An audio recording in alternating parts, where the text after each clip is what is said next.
Okay, I think we can get started now. As you can see, Karen's not here, so I'll just introduce myself. I'm Roger Heffelfinger. I am a resident of University House.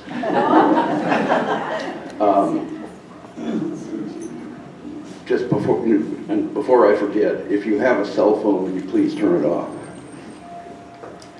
Okay.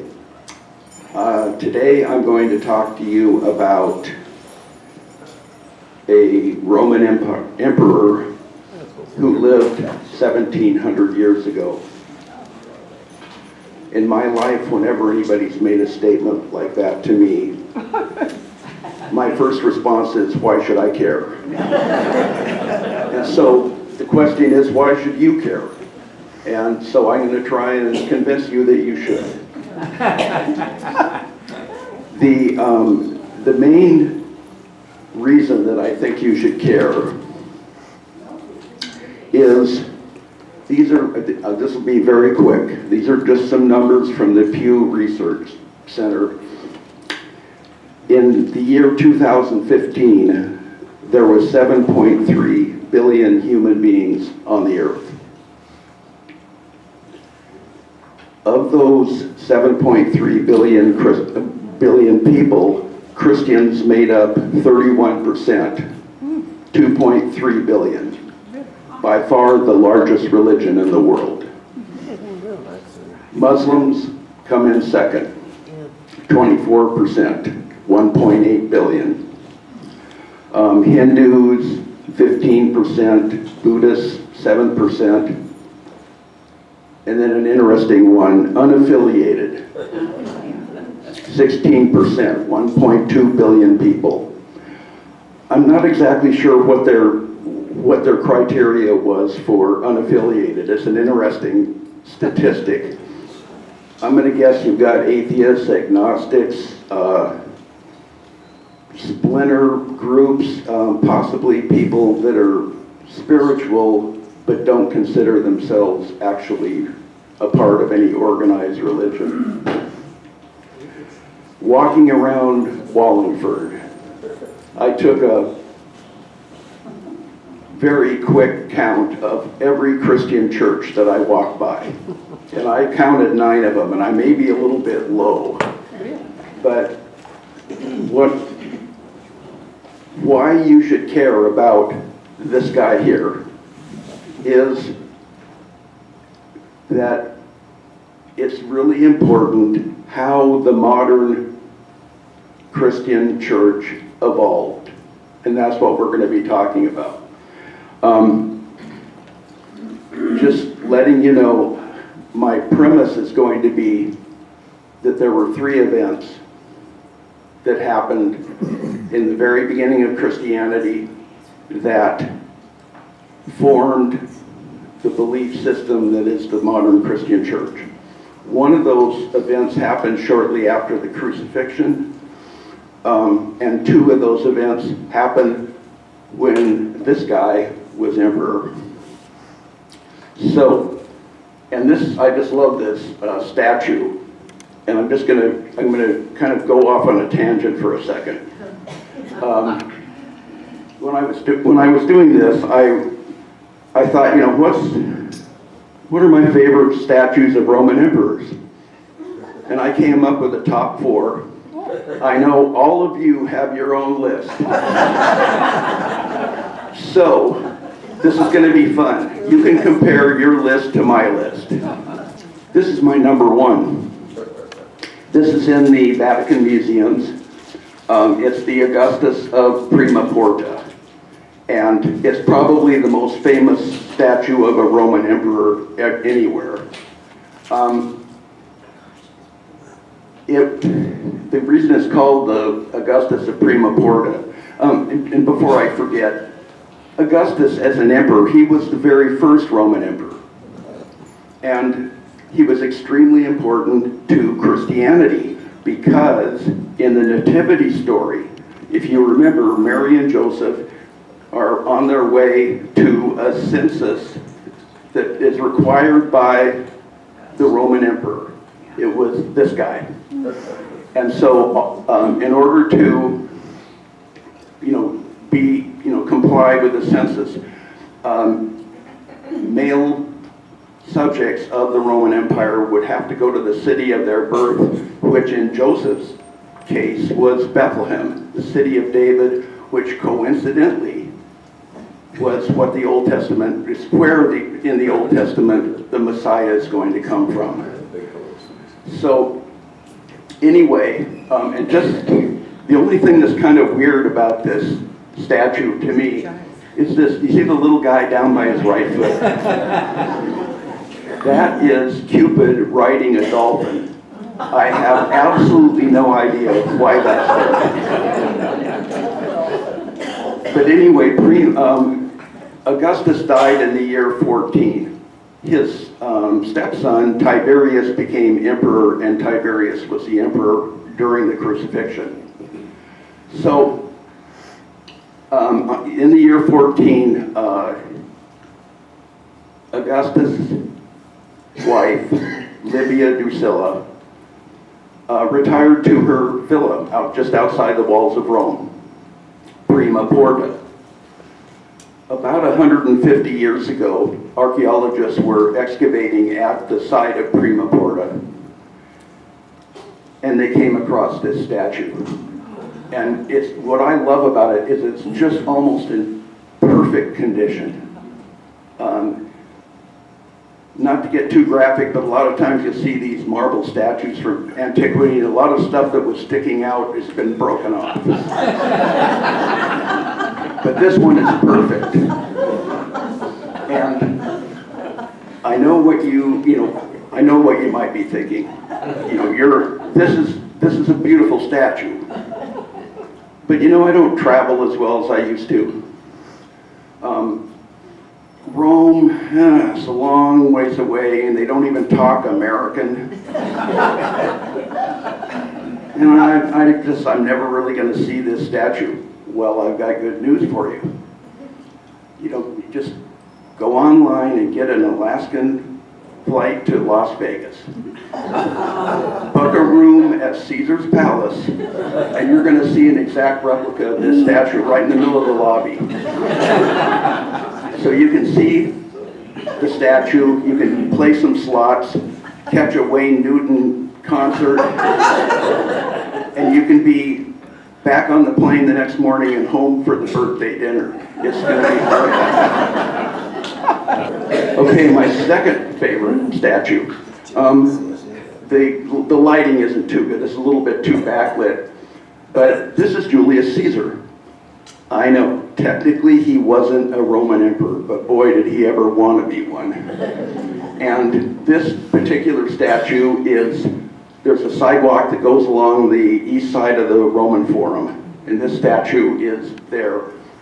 Ironically, this statue is looking down on the place where Julius Caesar was cremated, and just a few steps over to the right was the rostra, where Shakespeare puts Mark Antony doing the Friends Roman Countrymen speech. So there's Julius. Okay, we're up to number 3 now. This is a very, very rare specimen of a bronze statue from antiquity. They're very, very hard to find. You find a lot of marble, but not bronze. And the reason was, in the Middle Ages, people throughout the Roman Empire considered all of the temples and buildings and roads and whatever from the Romans to be building supplies. You're building a backyard patio, head down to the Colosseum, there's millions of bricks. So how did this particular statue survive and didn't get melted down? They would melt them down for farm tools, later cannonballs. The reason is because during the Middle Ages, the Roman people thought this was a statue of Constantine, the first Christian emperor. It's not. This is Marcus Aurelius, the Stoic.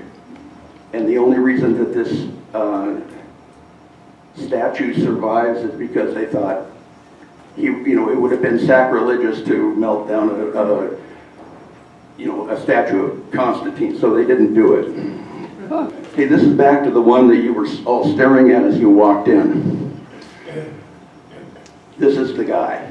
And I love this statue. Whoever the sculptor was, and this is a relatively modern sculpture, but the boots with the lion heads is a really cool touch. And here, and he's in his curled chair, and he's not dressed up in some sissy toga like a senator. He's got his full military stuff on. In his left hand, he's holding the hilt of his gladius, which was the standard issue sword for a Roman legionary for 500 years. Now you're wondering, maybe you're thinking, well, is there one of these in Las Vegas? I'm sorry, there isn't. But where is it? Is it in Rome or Italy? Believe it or not, it's in York, England. And the reason is that on this spot where this statue is, in the year 306, Constantine became a Roman emperor. Weird, huh? Okay, I told you that there was 3 events that I felt were critical to the formation of modern Christianity.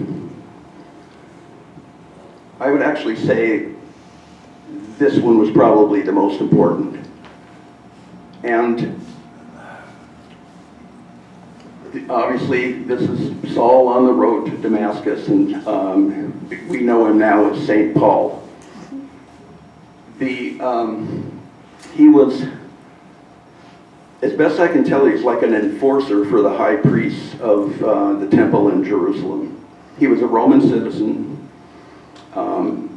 very, very hard on the few number of Christians that were around at that time.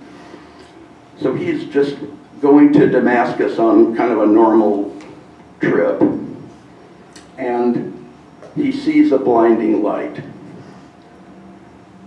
And when I say a blinding light, I'm not kidding. He was blinded for 3 days. I think this is all in the book of Acts in the Bible.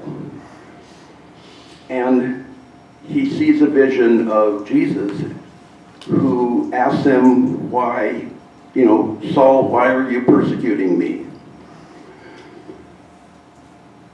So essentially, and he was Saul in his Hebrew name, and his Roman name was Paul.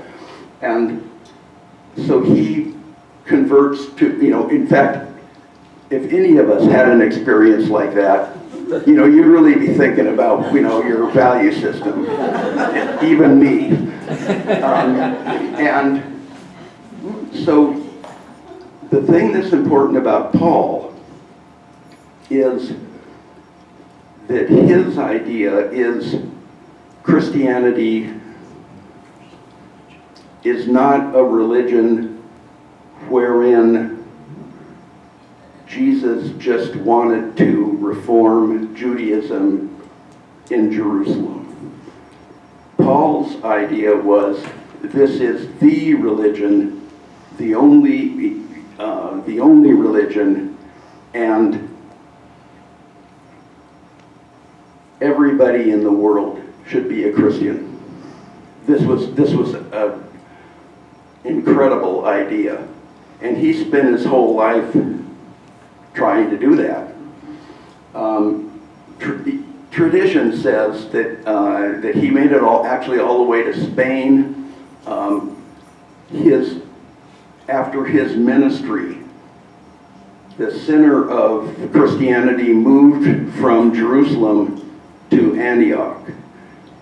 And tradition also says that he was beheaded by Nero in Rome.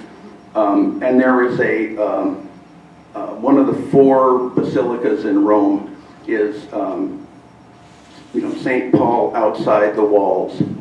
And which is where he was theoretically buried. So that's Paul. Okay, let me just check here. At this point, like when Paul was alive, Christianity was just considered by the high priest in Jerusalem to just be a heretical offshoot. But after Paul, 14 of the 27 books of the New Testament have been attributed to him.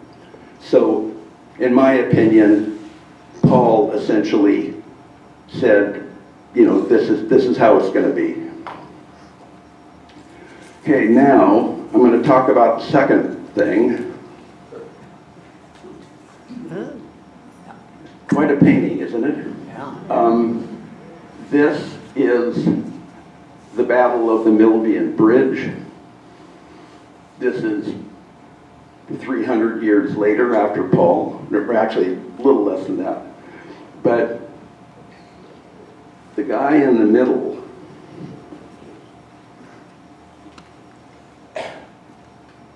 right there is Constantine.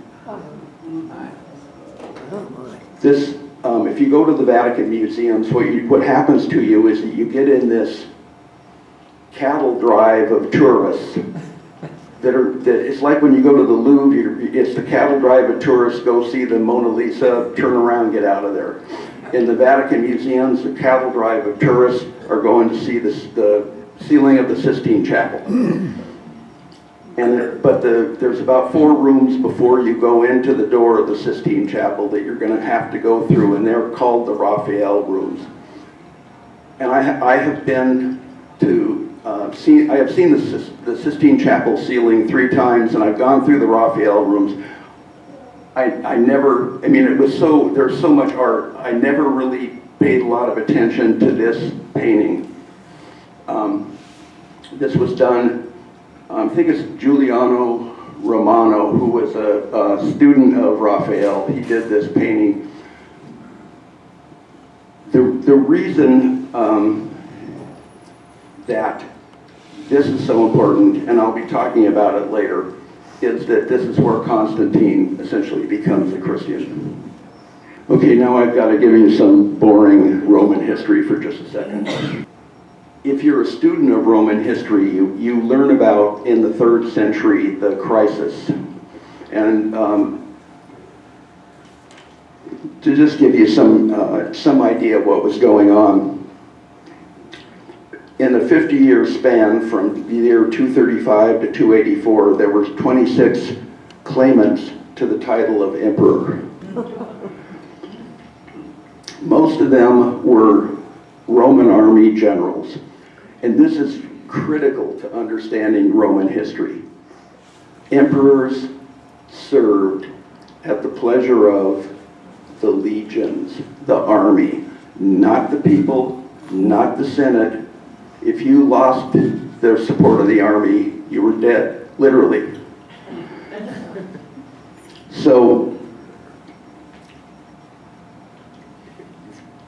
what would happen is that the reason there were so many claimants to be emperor was that a general would be his legions, and a Roman legion was about 5,000 soldiers, and some generals, had command of like 3 or 4 of them.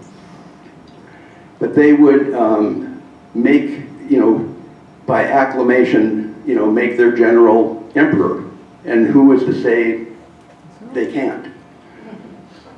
But then what would happen is one of his generals would decide he wants to be general. Or maybe the legions don't think that the one that's in is doing that good of a job. So the one general would kill the emperor, and he would become the new emperor. This was complete mayhem. So what are we looking at here? First of all, this is I made a mistake on this one. This is the surrender of Valerian, who was the Roman emperor in 260. Do you see kind of the guy with the cape flowing out on his knee? That's Valerian. That's the Roman emperor. The guy on the horse is Shapur I. He was a Parthian / Persian / Iranian. These guys were a thorn in the side of the Roman emperor forever, and they're still a thorn on our side now. But the mistake I made on this is I was thinking that since he was a Persian emperor or Persian king, that this took place there, and it didn't. It took place in southwest Turkey. But Valerian surrenders, and he dies in captivity. That's how low the Roman Empire had gotten.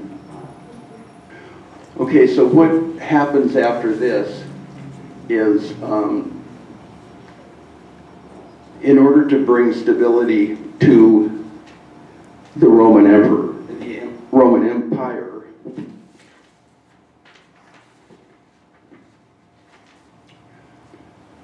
about 15 years after this, there was one emperor, Aurelian, who did a fairly good job until he was killed. And what he did a good job of is uniting the empire again.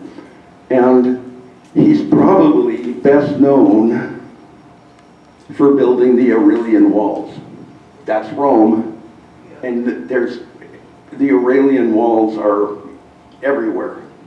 And I think that the reason that he wanted to build the defensive walls around the city of Rome was because he knew it was just a matter of time before the barbarians are at the gates. And that was never something that was even considered prior to this.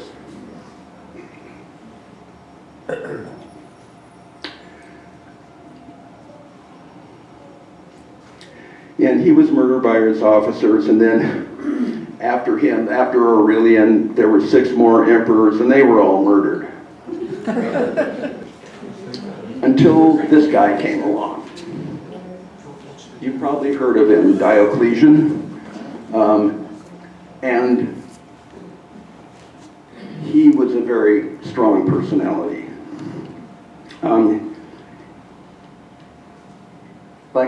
So he's emperor from 284 to 305, and he came up with an idea on how to get the Roman Empire back stable.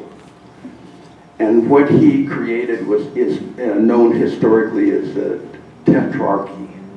And what it involved is that you had 2 senior Roman emperors that were called Augustus, and then you had 2 junior Roman emperors that were called Caesars. And each of them had a geographical area that they controlled. I remember about 4 weeks ago I was having dinner with Henry, and we were talking about George Orwell's book, Animal Farm. And in Animal Farm, all of the animals are equal, but some are more equal than others. Of the 4 emperors, there was no question, Diocletian was more equal than all the rest of them. So Diocletian is in the eastern part of the Roman Empire. To rule the western part, the Augustus is this guy, Maximian. And he was an emperor at almost exactly the same times as Diocletian.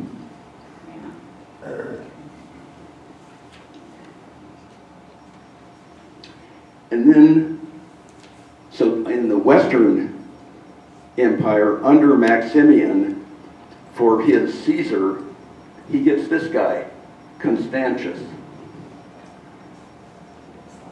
That's Constantine's dad. And he was, the other thing that's really was surprising about all this, all of these guys are from very humble birth. At the age of the patricians and the aristocracy, it was over. Most of the legions were being recruited out of,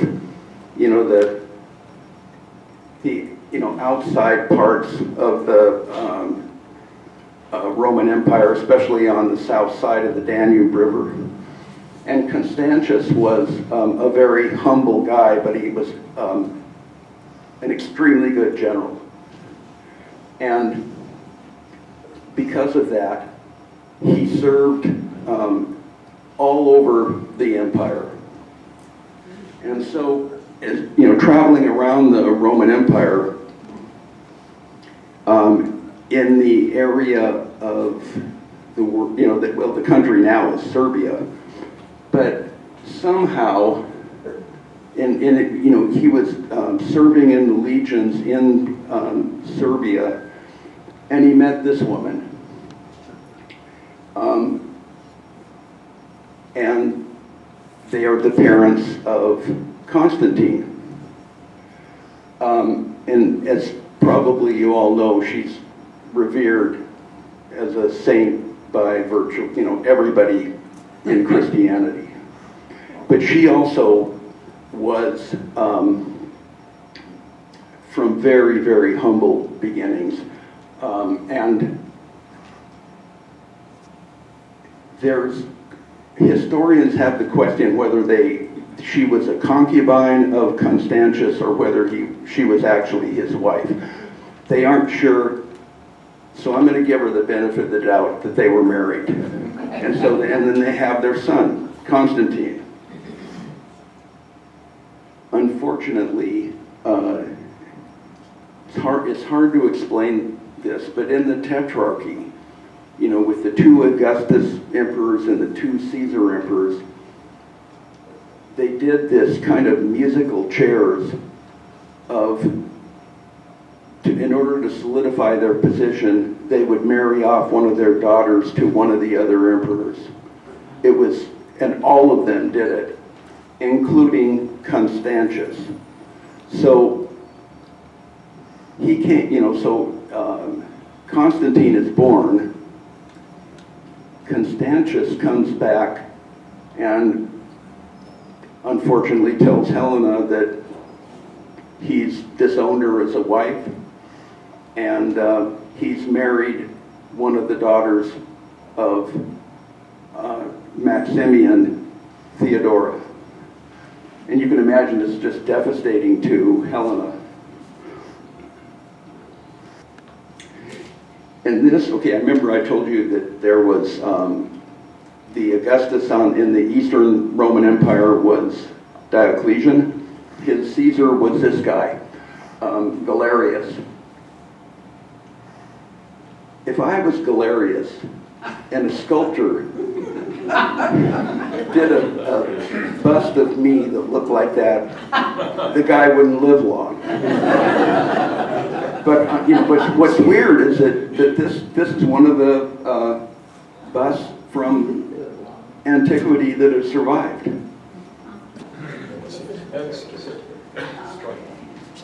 Okay, I told you about the Tetrarchy. This area of the Roman Empire is green. That's Diocletian's, the more equal. And his palace was here. It's very close to modern day Istanbul. His Caesar, Galerius, ruled this yellow part. Maximian, the other Augustus, ruled the orange part. And Constantius, Constantine's dad, ruled up here. And notice, remember I told you about the statue that was in York? If you can see that that's part of their territory. Okay, now I love weird stuff, and this is definitely in the weird category. those are the 4 tetrarchs. Historians are not sure which is which, but it's definitely for sure that 2 of these that are hugging each other are Galerius and Diocletian, and the other 2 that are hugging each other are Constantius and Maximian. And this statue actually survives from antiquity. I told you I really like weird stuff. The story on this is in the year 1204, the Venetians plundered Constantinople, and they grabbed this statue. So if you're standing in St. Mark's Square today, and you're looking at the basilica, if you kind of just walk a little bit around to the right-hand side of the basilica, carved into a corner is this. And like I say, this is just another bizarre twist. Now,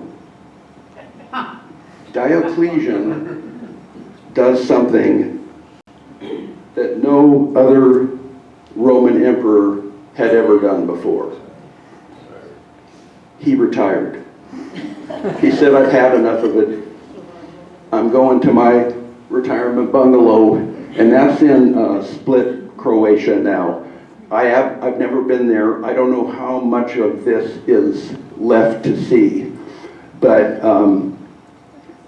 like I said, no Roman emperor had ever done this. It's similar to when Benedict XVI decided he'd had enough of being the Pope. It was almost exactly the same. But as you can, but you have this area, this like 20 years of stability, and now all of a sudden everything breaks loose again. And what happens is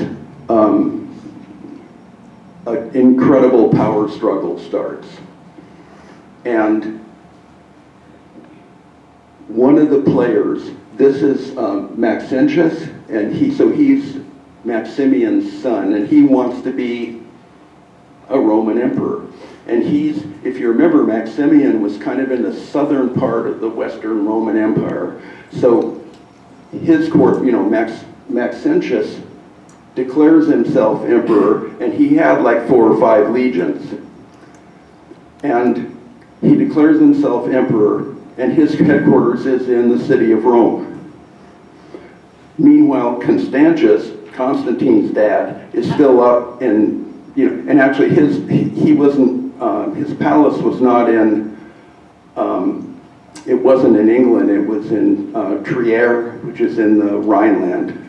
And you can visit, there's really some nice remaining ruins from that palace that you can visit today.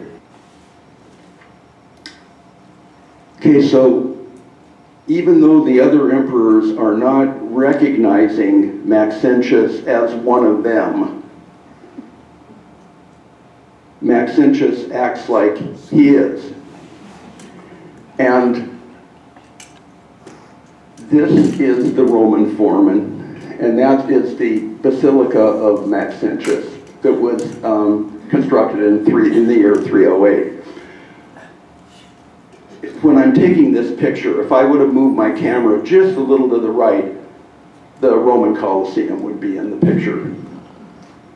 But I remember on our very first trip to Rome seeing this building, and I was absolutely amazed. This is it's brick, unreinforced concrete, and it's gigantic. I hope I can, that's people there. Oh my gosh. This is this right here is the Via Sacra, which was when a Roman general had a triumph, they would go down the Via Sacra. But you can see these people here. This, like I say, this building is gigantic. So Maxentius started this building in the year 308, if you remember, the Battle of the Milvian Bridge was in 312. Now, you see this asp right here? You're wondering what was in there in ancient times. It's this.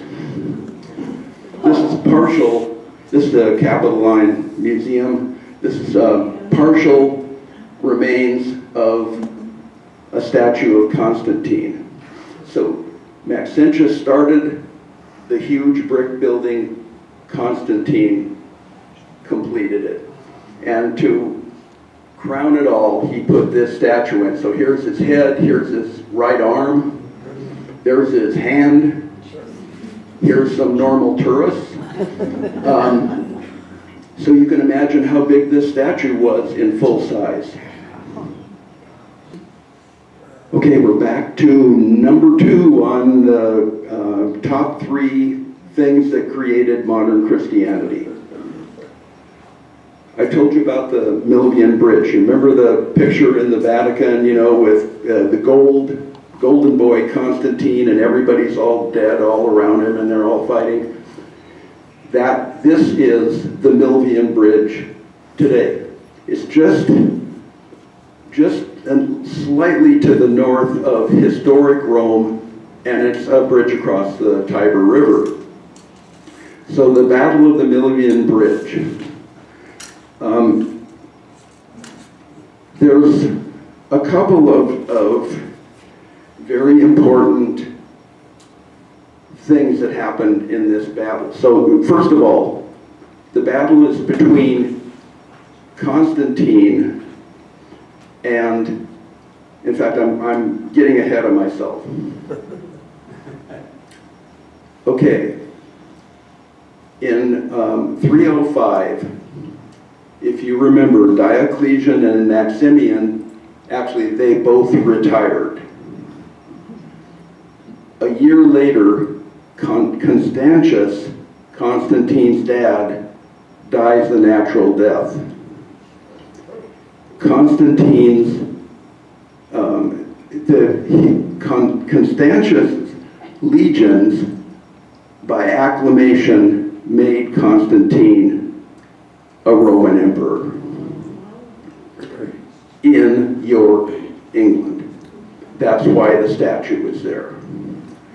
Now, at the same time that Constantine is ruling the northern part of the Western Roman Empire, Maxentius,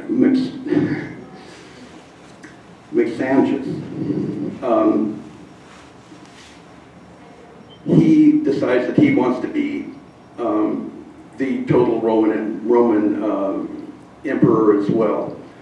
And so, to make a long story short, Constantine and his legions are in battle with him at the Milvian Bridge. And this is where it's so important to the history of Christianity.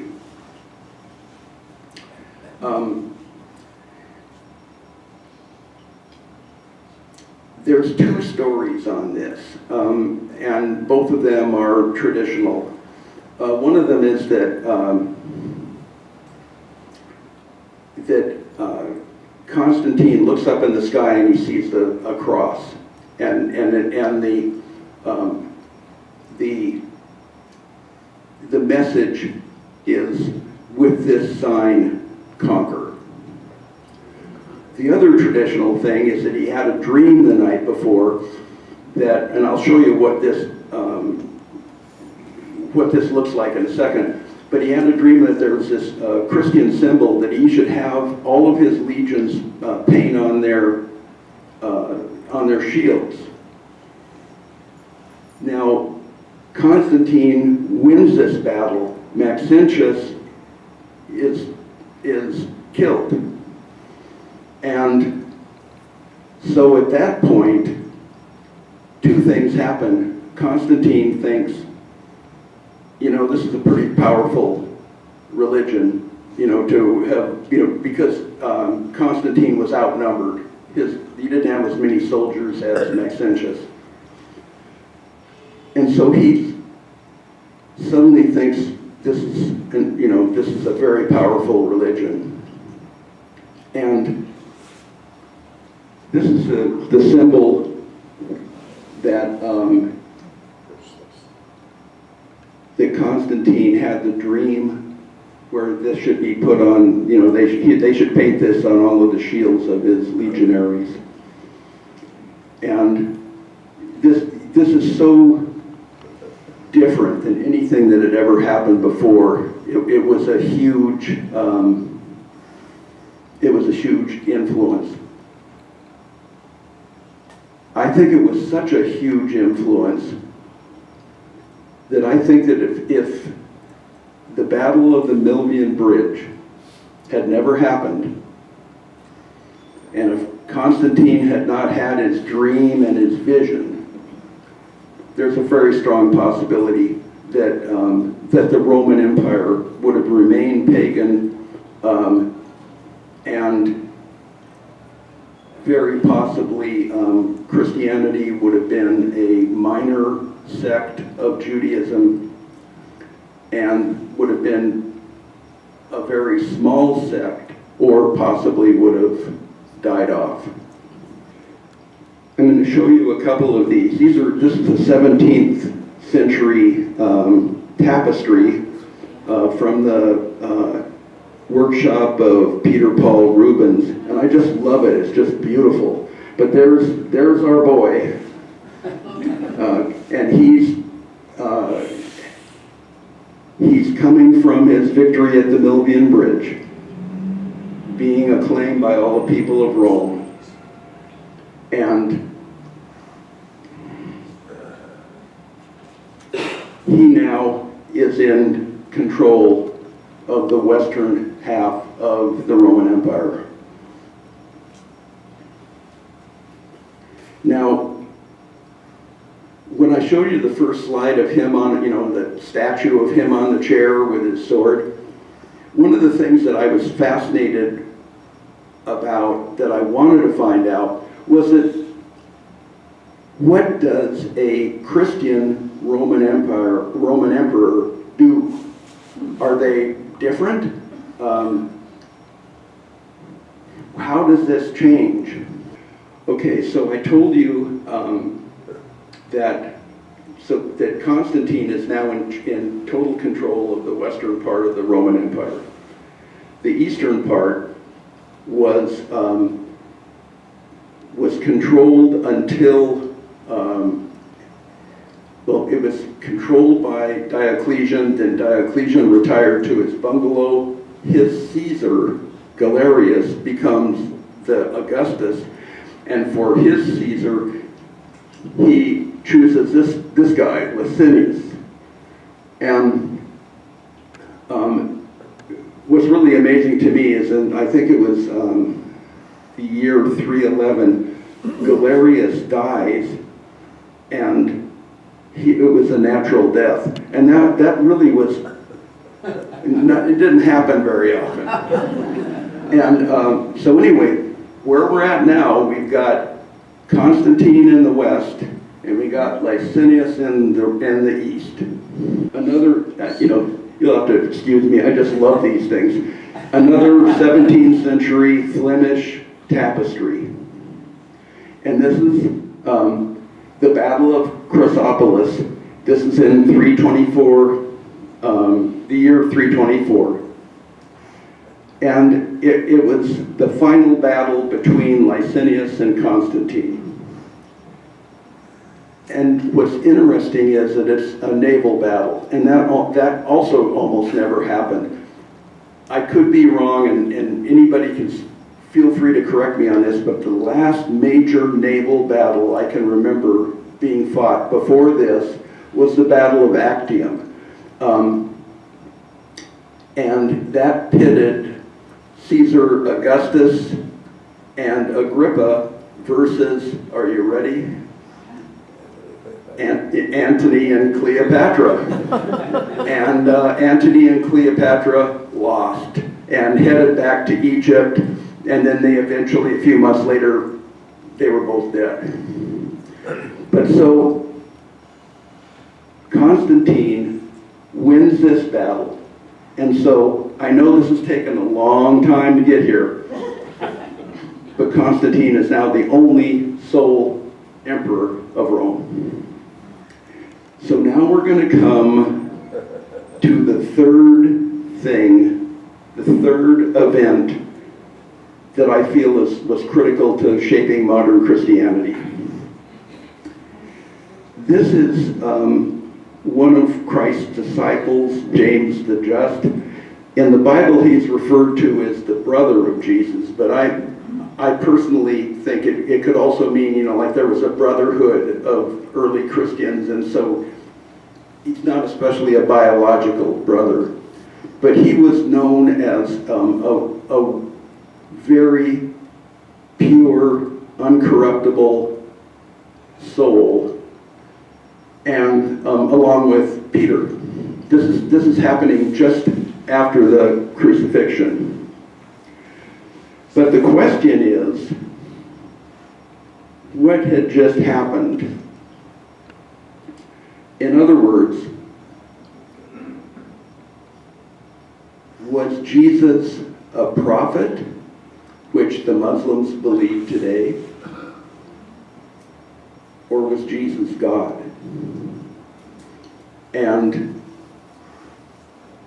But if he could have been just a prophet that came to Jerusalem in order to root out all of the corruption inside the temple. For sure, at this time, right after the crucifixion, James and Peter did not have any inclination to spread Christianity to the whole world. They had to wait for our buddy Paul to do that. And had that happened, like I say, I think there's a strong possibility that early Christianity would have, like the Christians, would be a very small sect now, or could have possibly died off in the next, over 2,000 years. This is the weakest part of my presentation. I am probably the world's worst biblical scholar.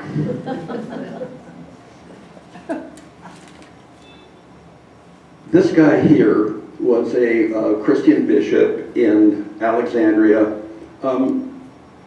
early 4th century. So let's make it 325. And this is, Arius, obviously. And Arius was telling his followers that because Jesus was the Son of God, like I said, this is my weak spot, so be easy on me if you've got questions. Jesus was the Son of God. He was begotten by God, so God the Father existed before the Son. And Jesus existed because of the will of the Father. So Christ was actually subordinate to the Father, not possessing either the eternity or the divinity. Doesn't sound like what we're being taught, does it? Absolutely. Okay. Also a bishop of Alexandria was this guy. Let me see if I can pronounce this. Saint Athanasius. That's close enough. So he says, "Oh no, Arius, you're wrong." First, I also will not accept any questions where I have to explain the Holy Spirit. Sorry, I'm not your guy. The Trinity isn't, okay, this is this guy, this is his idea. He's both very prominent theologians at the time. The Trinity is three different expressions of a single being. All three are equal. Yeah. Christ was co-eternal and of the same substance as God the Father. And time as a concept does not apply to God.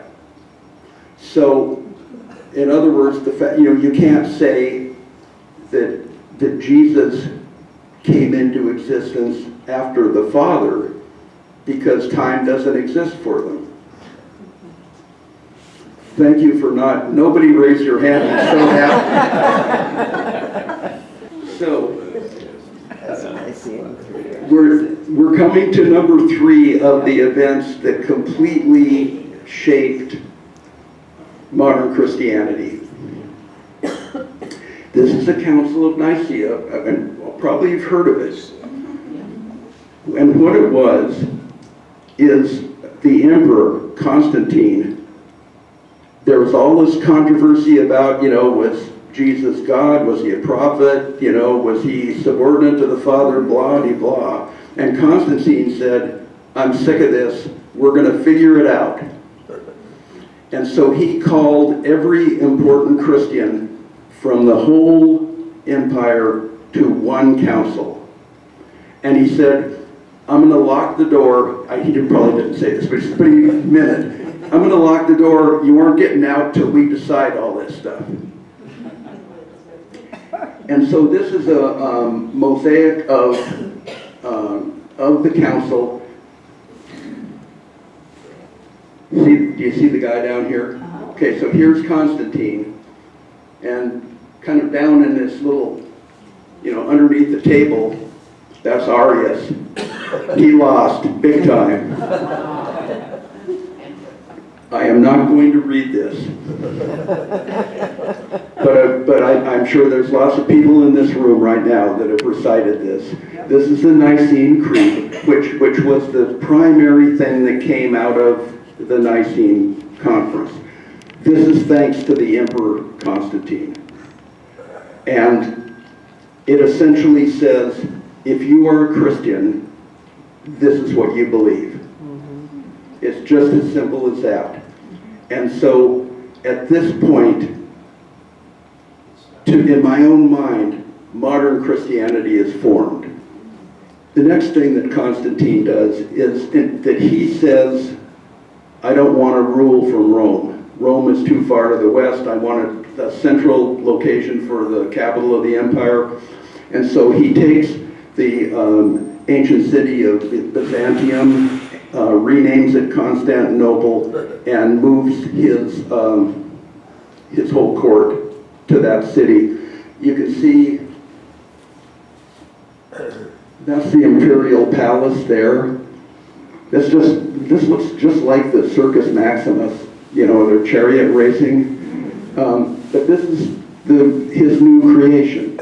And interestingly enough, I don't consider him moving the capital to Constantinople, I don't consider it to be that big of a deal. Nothing really changed that much. But anyway, back to his mom. Now you remember Constantius, his dad, divorced her. And so between the time of the divorce and Constantine becoming a Roman emperor, almost nothing is written about where Helena was, what she was doing. Nobody really knows. But her son now is the Roman emperor, and I'm pretty sure he really revered his mother, always did. And Helena becomes what you might call super Christian. And she can do it because she's the mother of the Roman emperor, has all the money in the world. All she has to do is say, get me 5 ships, we're going to the Holy Land, and it was done. And that's exactly what she did. So she decides that like I said, she becomes super Christian. She goes to the Holy Land. And She is instrumental in the creation of 3 different churches, which I'm going to show you. This is the first one. This is where Christ rose to heaven. The thing that's interesting about this picture, this is in Jerusalem, it's former Mount of Olives. See that crescent up there? Oh, yeah. This is not a Christian church. This part is maintained by the Muslims, but this is the Muslim area of Jerusalem. You can go see it, but you're not. It's not under the control of any of the organized Christian religions. This is the second one. The other thing to keep in mind is that all these churches were probably rebuilt 4 times over the last 1,700 years. But here's the Church of the Holy Sepulchre, and the story behind this is to me the most fun. This is theoretically, this is the site of the crucifixion of Jesus Christ. And what happened quickly, in the year 70, the Roman emperor, which is,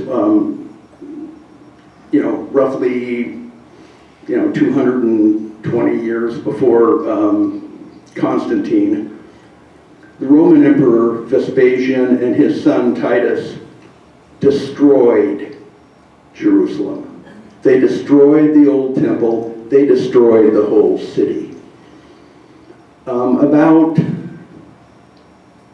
60 years after that, the Roman Emperor Hadrian decided, let's rebuild the city, only let's rebuild it as a Roman city, with a normal street layout, the whole thing.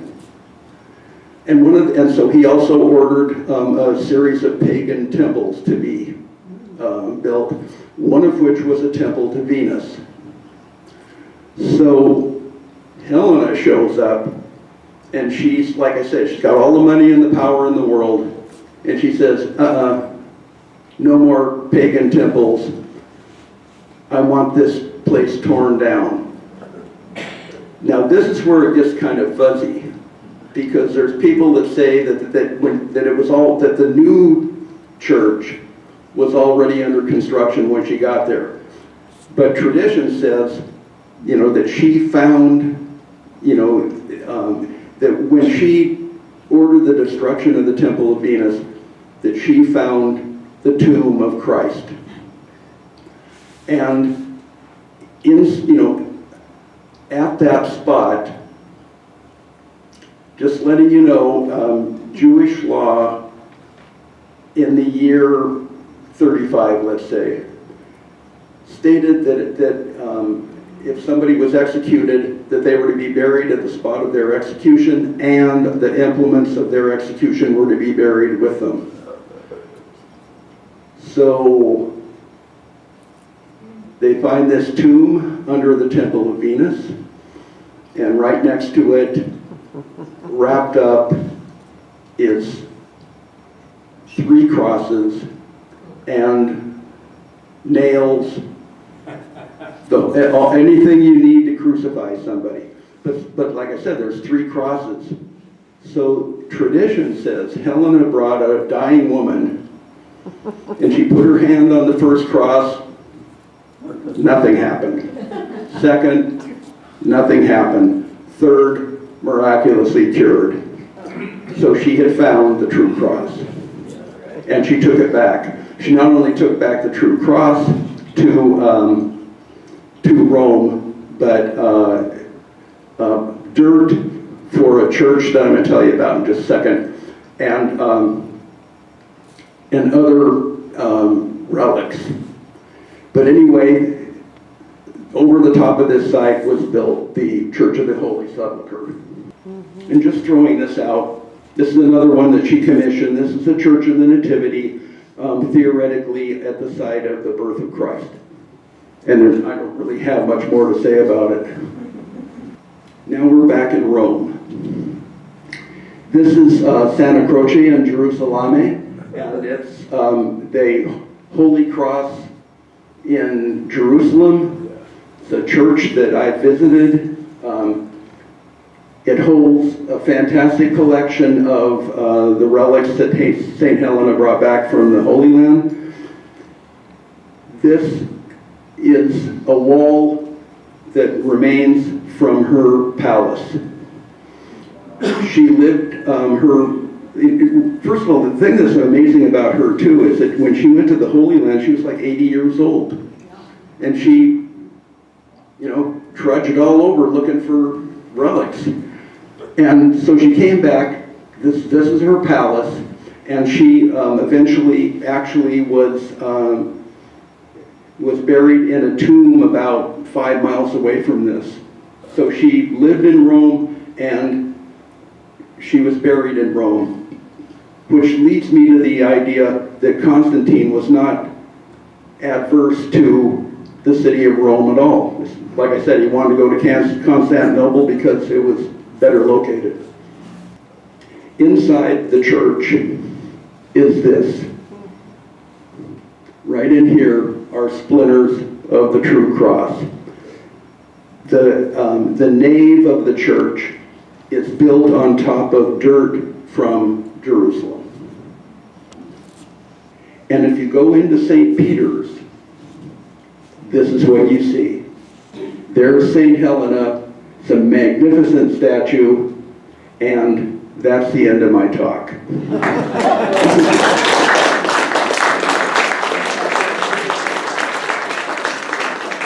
Now, like I said, I'm almost afraid to ask this because I'm not a biblical scholar, but does anybody have any questions?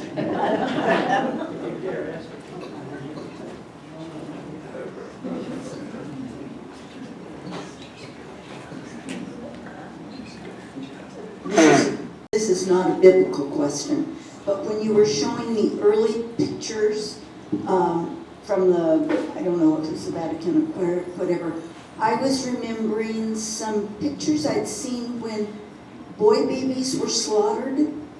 Was that before the, do you know anything about that? Well,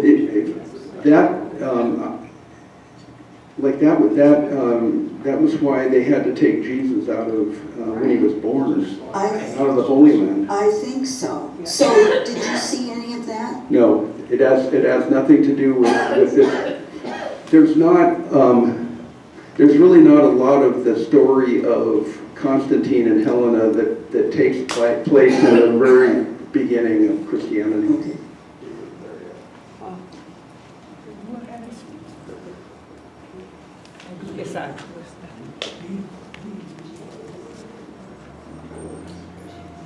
Could you give us some idea of how long it took to say, let's, an army, move them 100 miles back then versus a messenger?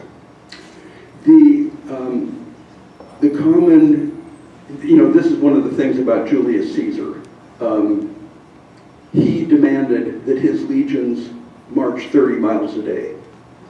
And they were very consistent about that. Messengers would, there was a series of popes, and you switch horses and keep on going. And that was all under the, the control of the emperor.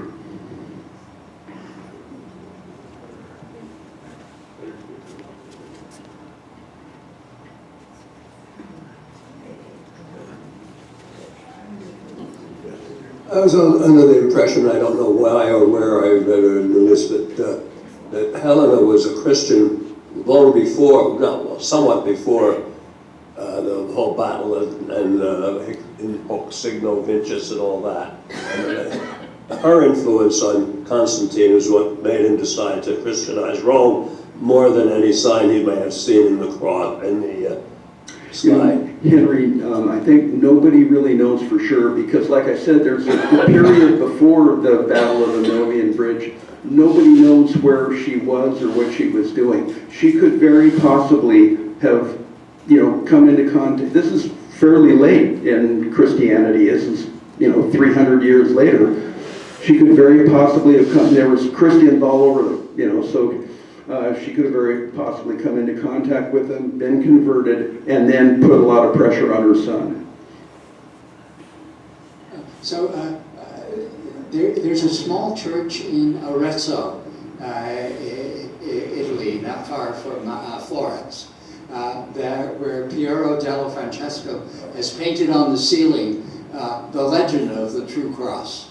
And most of it is quite consistent with what you've been saying, except there's one additional thing that I think is interesting, that the wood on which Christ was crucified presumably came from the tree that Adam's and Eve ate the apple from.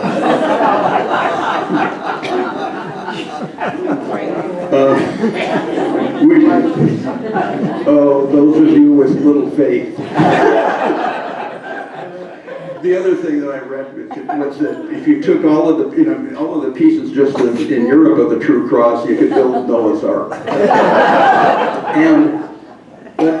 But maybe it's a miracle. Anything else? Okay, thank you for coming. Thank you.